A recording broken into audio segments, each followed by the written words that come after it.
بسم الله الرحمن الرحيم. الحمد لله الذي أنزل على عبده الكتاب ولم يجعل له عوجا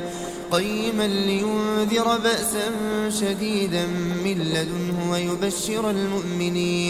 ويبشر المؤمنين الذين يعملون الصالحات أن لهم أجرا حسنا ماكثين فيه أبدا وينذر الذين قالوا اتخذ الله ولدا ما لهم به من علم ولا لآبائهم كبرت كلمة تخرج من أفواههم إن يقولون إلا كذبا فلعلك باخع نفسك على آثارهم إن لم يؤمنوا بهذا الحديث أسفا إنا جعلنا ما على الأرض زينة لها لنبلوهم أيهم أحسن عملا وإنا لجاعلون ما عليها صعيدا جرزا أم حسبت أن أصحاب الكهف والرقيم كانوا من آياتنا عجبا إذ أوى الفتية إلى الكهف فقالوا ربنا آتنا من لدنك رحمة وهيئ لنا من أمرنا رشدا فضربنا على آذانهم في الكهف سنين عددا ثم بعثناهم لنعلم أي الحزبين أحصى لما لبثوا أمدا نحن نقص عليك نبأهم بالحق إنهم فتية آمنوا بربهم وزدناهم هدى وربطنا على قلوبهم إذ قاموا فقالوا ربنا رب السماوات والأرض لن ندعو من دونه إلها لقد قلنا إذا شططا هؤلاء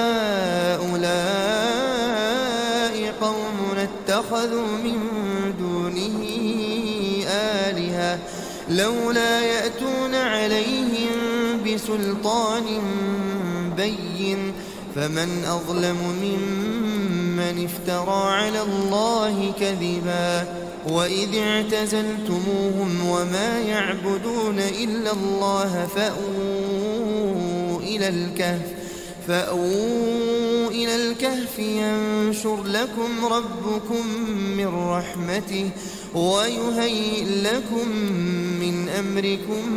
مرفقا وترى الشمس إذا طلعت تزاور عن كهفهم ذات اليمين وإذا غربت تقرضهم ذات الشمال وهم في فجوة منه ذلك من آيات الله من يهد الله فهو المهتد ومن يضلل فلن تجد له وليا مرشدا وتحسبهم أيقاظا وهم رقود ونقلبهم ذات اليمين وذات الشمال وكلبهم باسط ذراعيه بالوصيد لو اطلعت عليهم لوليت منهم فرارا ولملئت منهم رعبا وكذلك بعثناهم ليتساءلوا بينهم قال قائل منهم كم لبثتم قالوا لبثنا يوما أو بعض يوم قالوا ربكم أعلم بما لبثتم فابعثوا أحدكم بورقكم هذه إلى المدينة فلينظر أيها أزكى طعاما فليأتكم برزق منه وليتلطف ولا يشعرن بكم أحدا إنهم إن يظهروا عليكم يرجموكم أو يعيدوكم في ملتهم ولن تفلحوا إذا خالدا أبدا وكذلك أعثرنا عليهم ليعلموا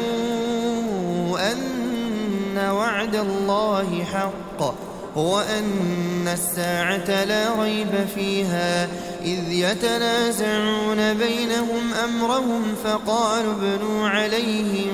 بنيانا ربهم أعلم بهم قال الذين غلبوا على أمرهم لنتخذن عليهم مسجدا سيقولون ثلاثة رابعهم كلبهم ويقولون خمسة سادسهم كلبهم رجما بالغيب ويقولون سبعة وثامنهم كلبهم قل ربي أعلم بعدتهم ما يعلمهم إلا قليل فلا تمار فيهم إلا مراء ظاهرا ولا تستفت فيهم منهم أحدا ولا تقولن لشيء إني فاعل ذلك غدا إلا أن يشاء الله واذكر ربك إذا نسيت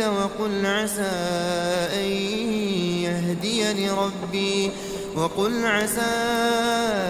أن يهديني ربي لأقرب من هذا رشدا ولبثوا في كهفهم 300 سنين وازدادوا 9 قل الله أعلم بما لبثوا له غيب السماوات والأرض أبصر به وأسمع ما لهم من دونه من ولي ولا يشرك في حكمه أحدا واتل ما أوحي إليك من كتاب ربك لا مبدل لكلماته ولن تجد من دونه ملتحدا واصبر نفسك مع الذين يدعون ربهم بالغداة والعشي يريدون وجهه ولا تعد عيناك عنهم تريد زينة الحياة الدنيا ولا تطع من أغفلنا قلبه عن ذكرنا واتبع هواه وكان أمره فرطا وقل الحق من ربكم فمن شاء فليؤمن ومن شاء فليكفر إنا أعتدنا للظالمين نارا أحاط بهم سرادقها وإن يستغيثوا يغاثوا بماء كالمهل يشوي الوجوه بئس الشراب وساءت مرتفقا إن الذين آمنوا وعملوا الصالحات إنا لا نضيع أجر من أحسن عملا أولئك لهم جنات عدن تجري من تحتهم الأنهار يحلون فيها من أساور من ذهب ويلبسون ثيابا خضرا من سندس واستبرق متكئين فيها على الأرائك نعم الثواب وحسنت مرتفقا واضرب لهم مثل الرجلين جعلنا لأحدهما جنتين من أعناب وحففناهما بنخل وجعلنا بينهما زرعا كلتا الجنتين آتت أكلها ولم تظلم منه شيئا وفجرنا خلالهما نهرا وكان له ثمر فقال لصاحبه وهو يحاوره أنا أكثر منك مالا وأعز نفرا ودخل جنته وهو ظالم لنفسه قال ما أظن أن تبيد هذه أبدا وما أظن الساعة قائمة ولئن رددت إلى ربي لأجدن خيرا منها منقلبا قال له صاحبه وهو يحاوره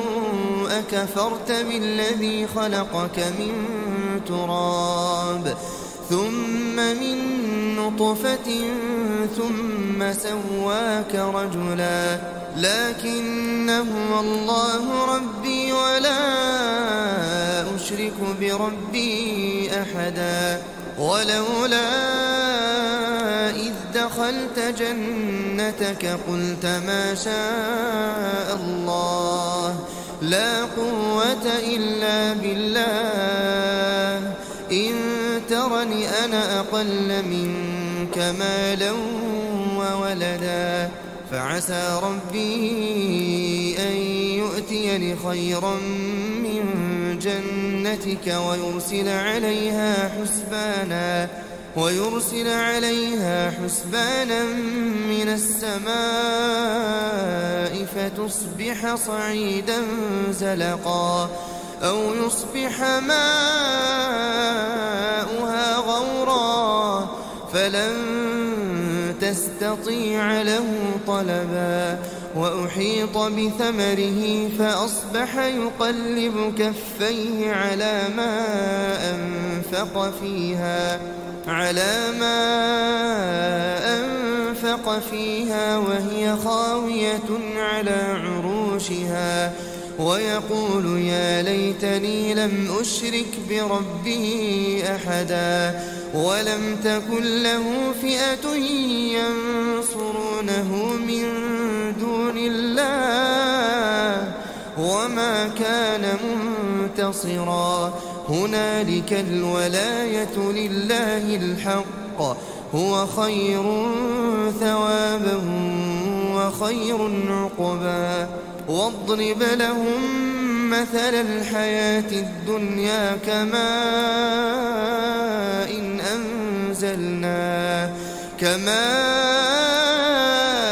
إن أنزلناه من السماء فاختلط به نبات الأرض فأصبح هشيما تذروه الرياح وكان الله على كل شيء مقتدرا المال والبنون زينة الحياة الدنيا والباقيات الصالحات خير عند ربك ثوابا وخير أملا ويوم نسير الجبال وترى الأرض بارزة وحشرناهم فلم نغادر منهم أحدا وعرضوا على ربك صفا لقد جئتمونا كما خلقناكم أول مرة بل زعمتم أن لن نجعل لكم موعدا ووضع الكتاب فترى المجرمين مشفقين مما فيه ويقولون يا ويلتنا ما لهذا الكتاب لا يغادر صغيرة ولا كبيرة إلا أحصاها ووجدوا ما عملوا حاضرا ولا يظلم ربك أحدا وإذ قلنا للملائكة اسجدوا لآدم فسجدوا إلا إبليس كان من الجن ففسق عن أمر ربه أفتتخذونه وذريته أولياء من دوني وهم لكم عدو بئس للظالمين بدلا ما أشهدتهم خلق السماوات والأرض ولا خلق أنفسهم وما كنت متخذ المضلين عضدا ويوم يقول نادوا شركائي الذين زعمتم فدعوهم فلم يستجيبوا لهم وجعلنا بينهم موبقا ورأى المجرمون النار فظنوا أنهم مواقعوها ولم يجدوا عنها مصرفا ولقد صرفنا في هذا القرآن للناس من كل مثل وكان الإنسان أكثر شيء جدلا وما منع الناس أن يؤمنوا إذ جاءهم الهدى ويستغفروا ربهم إلا أن تأتيهم سنة الأولين أو يأتيهم العذاب قبلا وما نرسل المرسلين إلا مبشرين ومنذرين ويجادل الذين كفروا بالباطل ليدحضوا به الحق واتخذوا آياتي وما أنذروا هزوا ومن أظلم ممن ذكر بآيات ربه فأعرض عنها ونسي ما قدمت يداه إنا جعلنا على قلوبهم أكنة أن يفقهوه وفي آذانهم وقرا وإن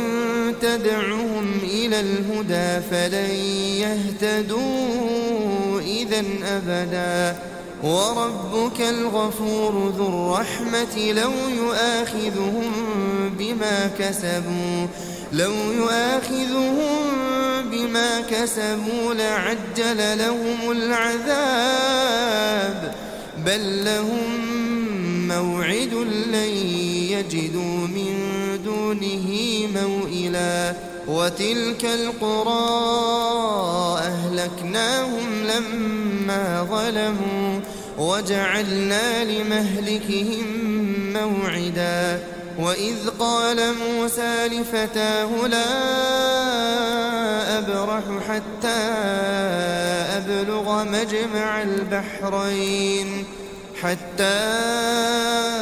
أبلغ مجمع البحرين أو أمضي حقبا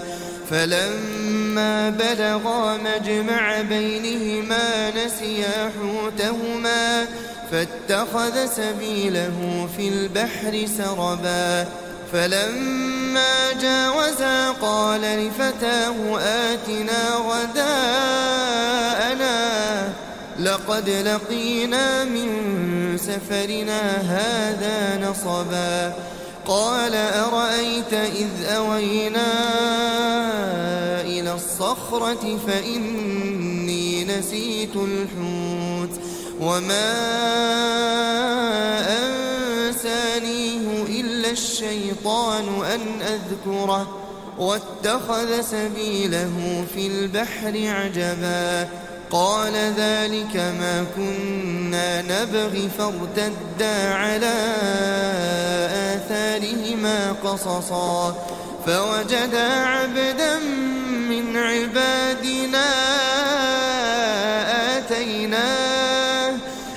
آتيناه رحمة من عندنا وعلمناه من لدنا علما قال له موسى هل أتبعك على أن تعلمني مما علمت رشدا قال إنك لن تستطيع معي صبرا وكيف تصبر على ما لم تحط به خبرا قال ستجدني إن شاء الله صابرا إن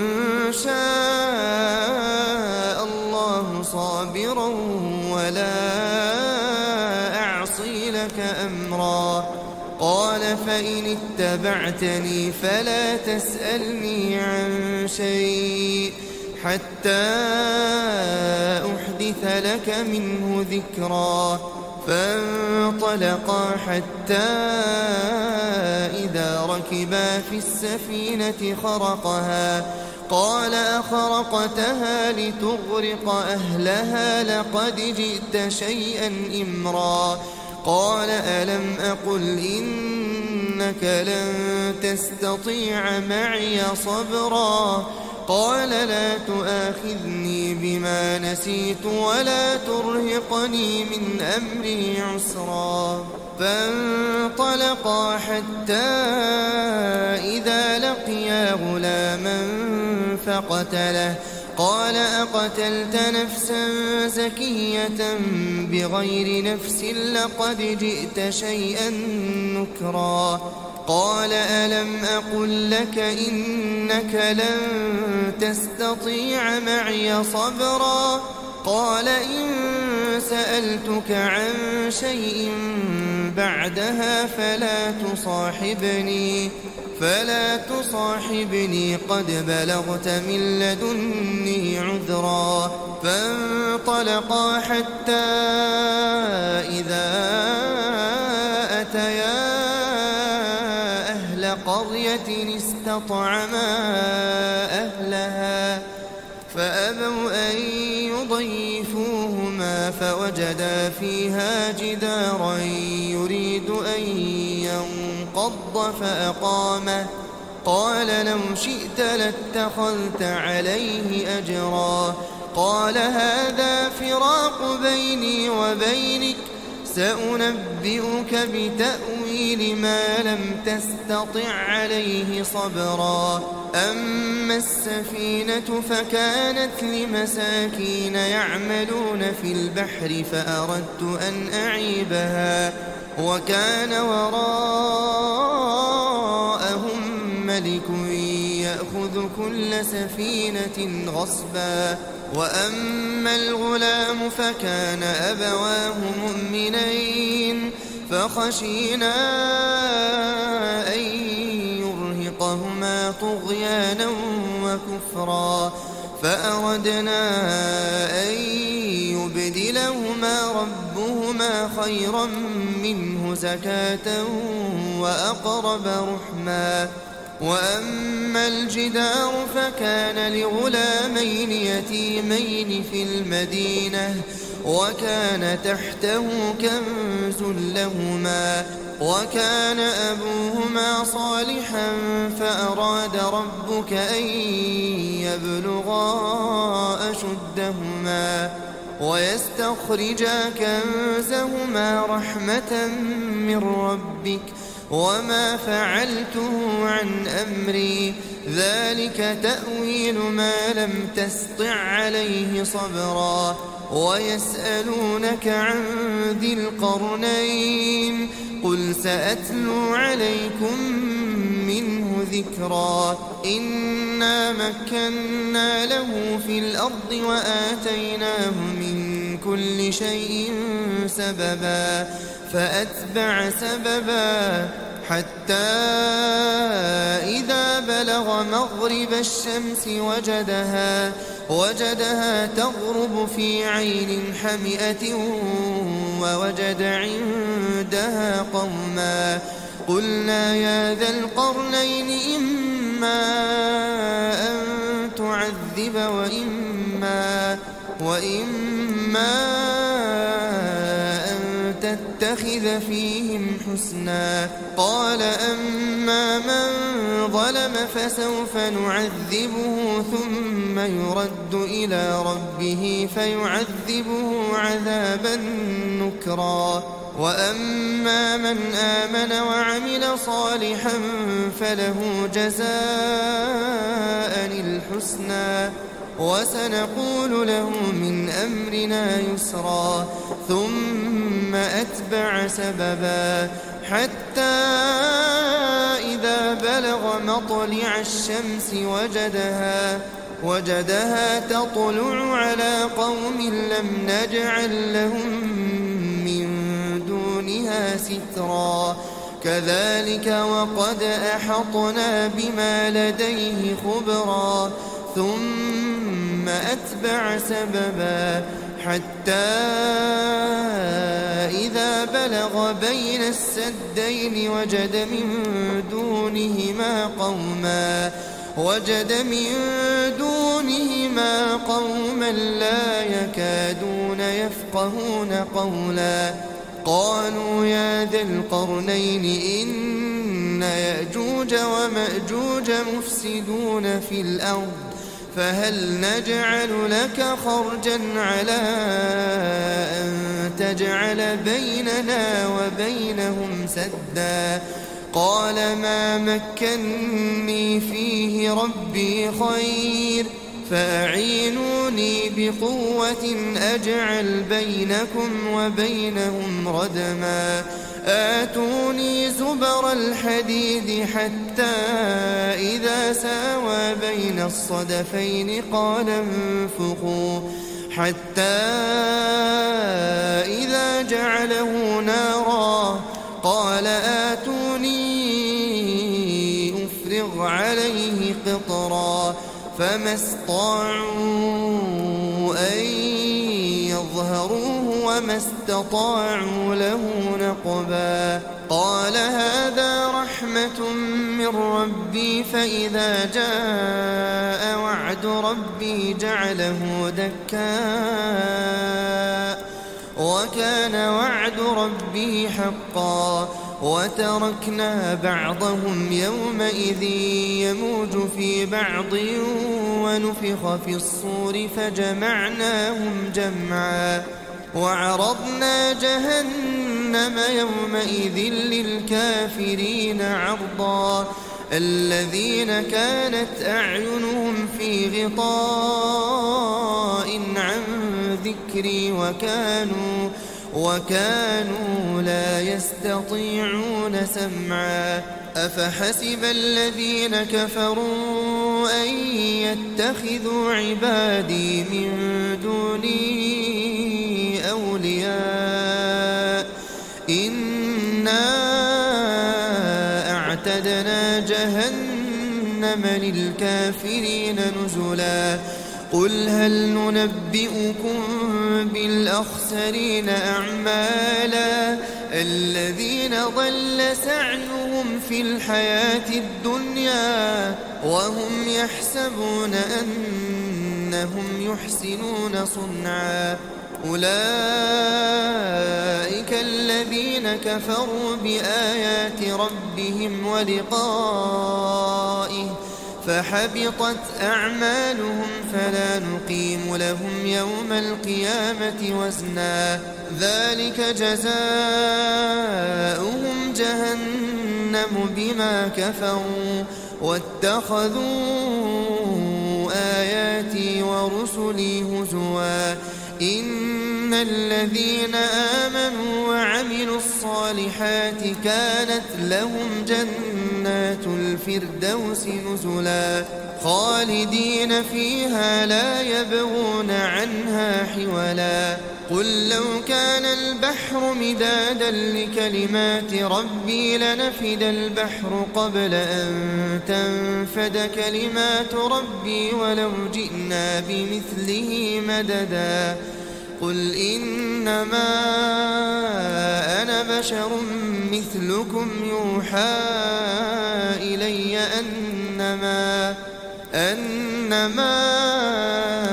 إلهكم إله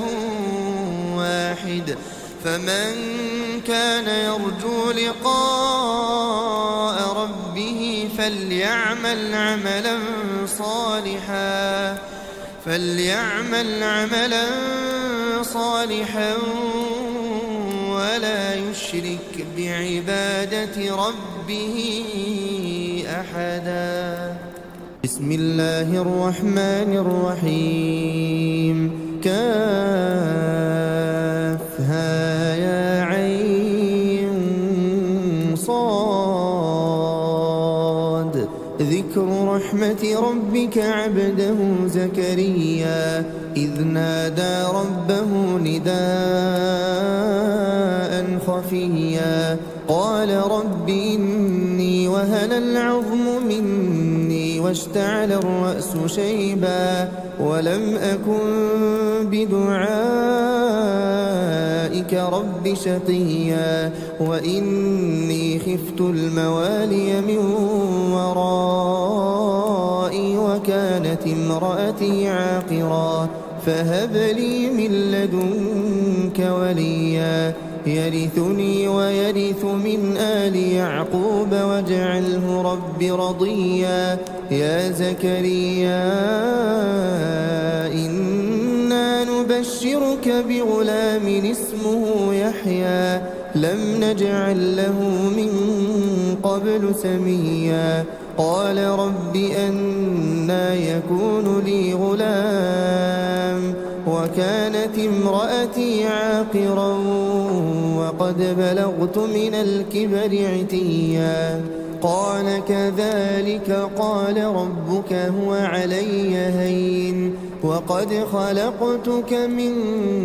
قبل ولم تك شيئا قال رب اجعل لي آية قال آيتك ألا تكلم الناس 3 ليال سويا فخرج على قومه من المحراب فأوحى إليهم أن سبحوا بكرة وعشيا يا يحيى خذ الكتاب بقوة وآتيناه الحكم صبيا وحنانا من لدنا وزكاة وكان تقيا وبرا بوالديه ولم يكن جبارا عصيا وسلام عليه يوم ولد ويوم يموت ويوم يبعث حيا واذكر في الكتاب مريم إذ انتبذت من أهلها مكانا شرقيا فاتخذت من دونهم حجابا فأرسلنا إليها روحنا فتمثل لها بشرا سويا قالت إني أعوذ بالرحمن منك إن كنت تقيا قال إنما أنا رسول ربك لأهب لك غلاما زكيا قالت أنى يكون لي غلام ولم يمسسني بشر ولم أك بغيا قال كذلك قال ربك هو علي هين ولنجعله آية للناس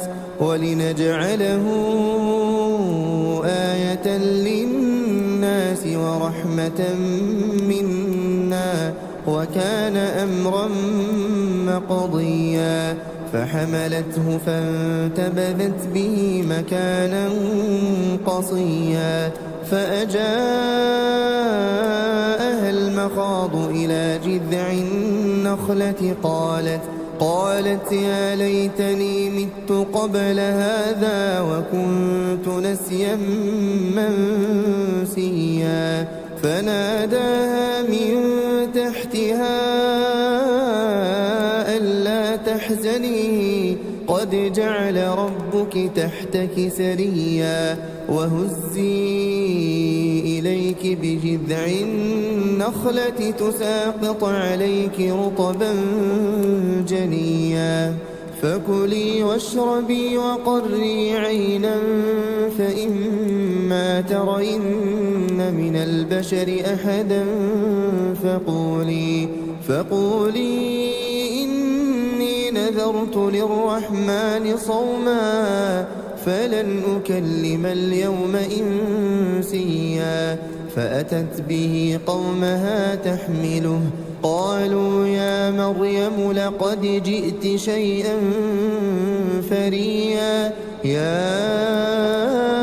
أخت هارون ما كان أبوك امرأ سوء وما كانت أمك بغيا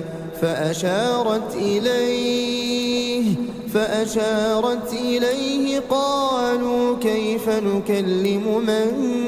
كان في المهد صبيا قال إني عبد الله آتاني الكتاب وجعلني نبيا وجعلني مباركا أينما كنت وأوصاني بالصلاة والزكاة ما دمت حيا وبرا بوالدتي ولم يجعلني جبارا شقيا والسلام علي يوم ولدت ويوم أموت ويوم أبعث حيا ذلك عيسى بن مريم قول الحق الذي فيه يمترون ما كان لله أن يتخذ من ولد سبحانه إذا قضى أمرا فإنما يقول له كن فيكون وإن الله ربي وربكم فاعبدوه هذا صراط مستقيم فاختلف الأحزاب من بينهم فويل للذين كفروا من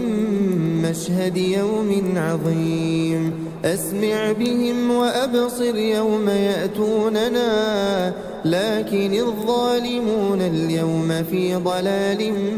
مبين وأنذرهم يوم الحسرة إذ قضي الأمر وهم في غفلة وهم لا يؤمنون إنا نحن نرث الأرض ومن عليها وإلينا يرجعون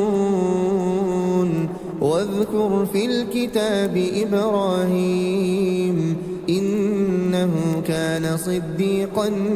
نبيا إذ قال لأبيه يا أبت لم تعبد ما لا يسمع ولا يبصر ولا يغني عنك شيئا يا أبت إني قد جاءني من العلم ما لم يأتك فاتبعني أهدك صراطا سويا يا أبت لا تعبد الشيطان إن الشيطان كان للرحمن عصيا يا أبت إني أخاف أن يمسك عذاب من الرحمن فتكون للشيطان وليا قال أراغب أنت عن آلهتي يا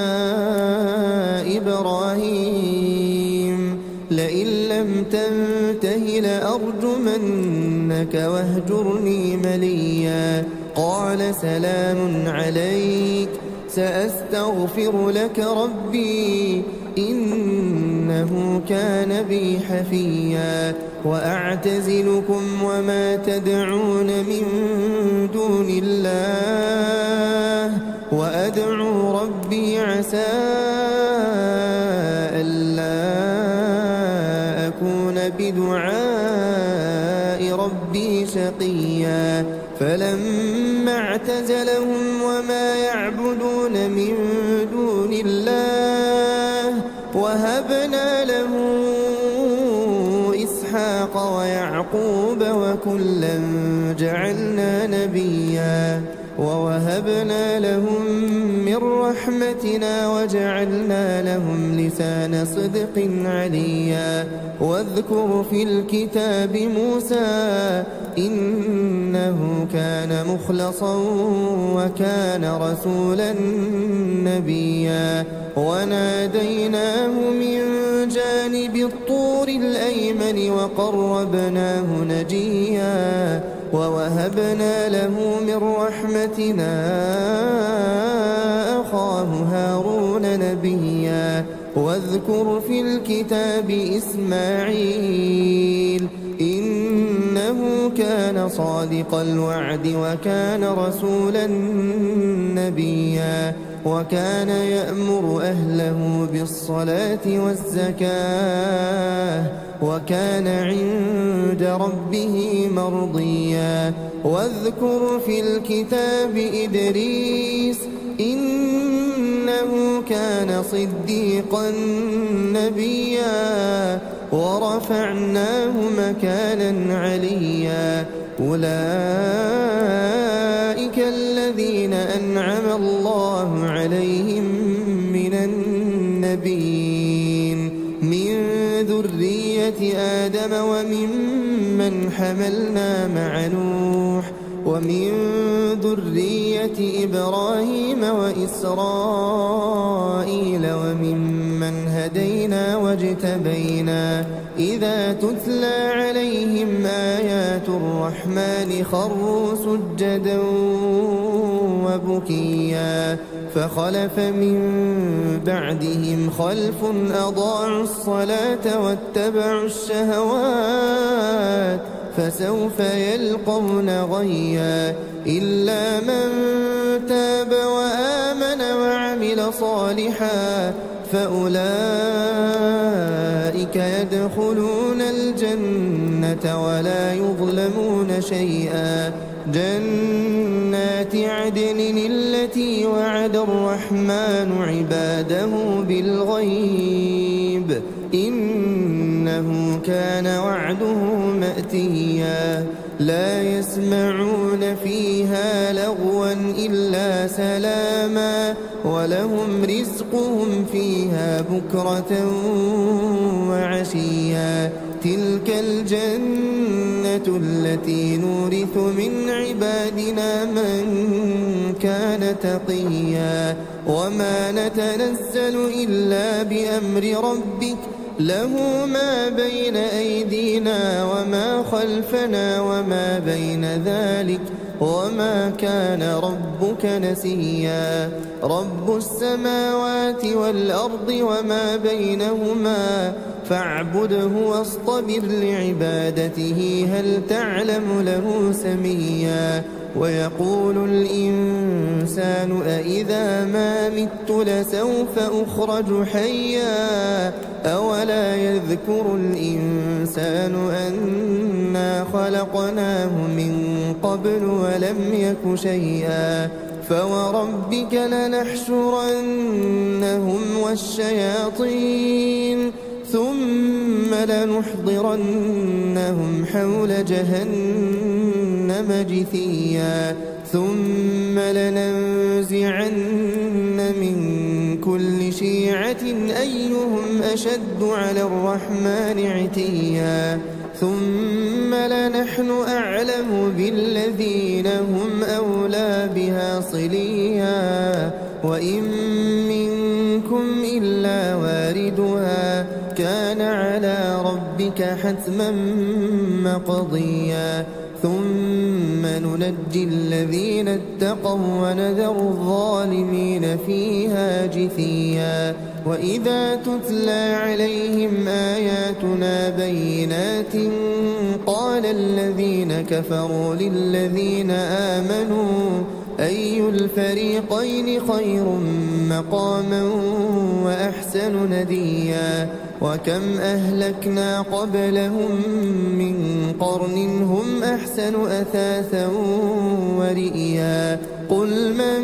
كان في الضلالة فليمدد له الرحمن مدا حتى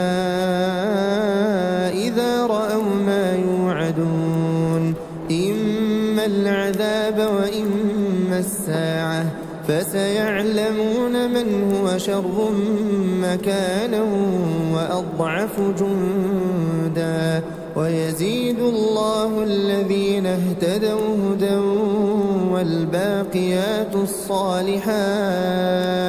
والباقيات الصالحات خير عند ربك ثوابا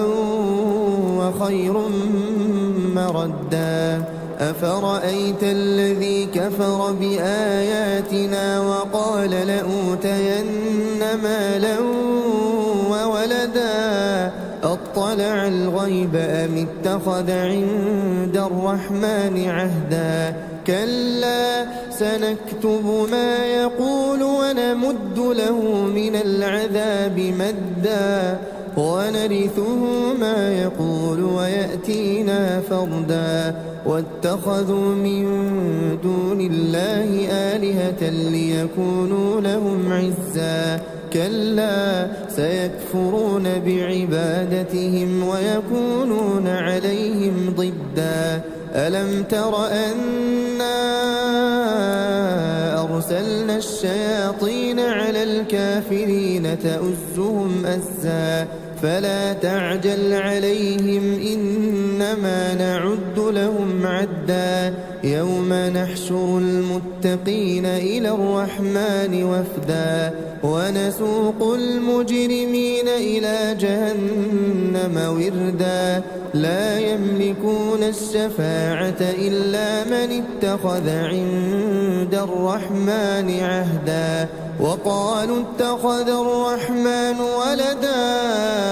لقد جئتم شيئا إدا تكاد السماوات يتفطرن منه وتنشق الأرض وتخر الجبال هدا أن دعوا للرحمن ولدا وما ينبغي للرحمن أن يتخذ ولدا إن كل من في السماوات والأرض إلا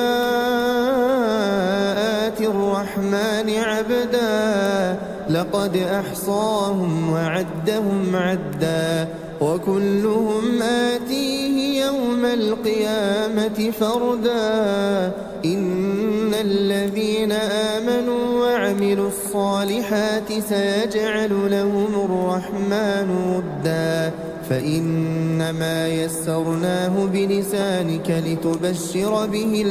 المتقين وتنذر به قوما لدا وكم أهلكنا قبلهم من قرن هل تحس منهم من أحد أو تسمع لهم ركزا